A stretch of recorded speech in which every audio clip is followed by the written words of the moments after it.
እኔ ምክር ጥበብ እንዳለው እንድታመን ያረጋልና እባክህን ሄዳሉ። ወጣቱ ዘይት ያላትን ማንኪያ ተሸክሞ ቤተ መንግስቱን መጎብኘት ጀመረ። በርግጥም ቤተ መንግስቱ ውስጥ ያየው ነገር ማረከው። ለካ እስካሁን አላየው። ግድግዳው ላይ የተሳሉ የተፈጥሮ ስዕሎች፣ ዛፎች፣ ሳሮች፣ አበባዎች በጣም ማራኪ ነበሩ። የደረጃዎቹ አሰራር ማራኪ ነበር። 10 ዓመት የፈጀውን ጋርደን ሲመለከተው ውስጡ በሐሴት ናኘ። ላይብራሪው ለጉድ ነው። ያን ሁሉ ለ2 ሰዓት ያህል ሲያይቆይቶ ወደ ጥበበኛው ሰው ከ2 ሰዓት በኋላ ተመለሰ።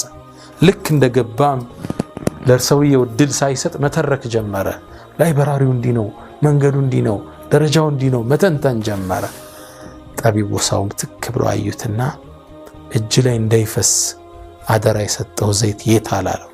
ጎንበስ ሲል ማንኪያው ባዶ ነው፣ ዘይቱ ፈሷል። አሁንም ወጣቱ ተከዘ። ቅድም አካባቢውን ሳይ ዘይቱን ጠብቆ መጣ።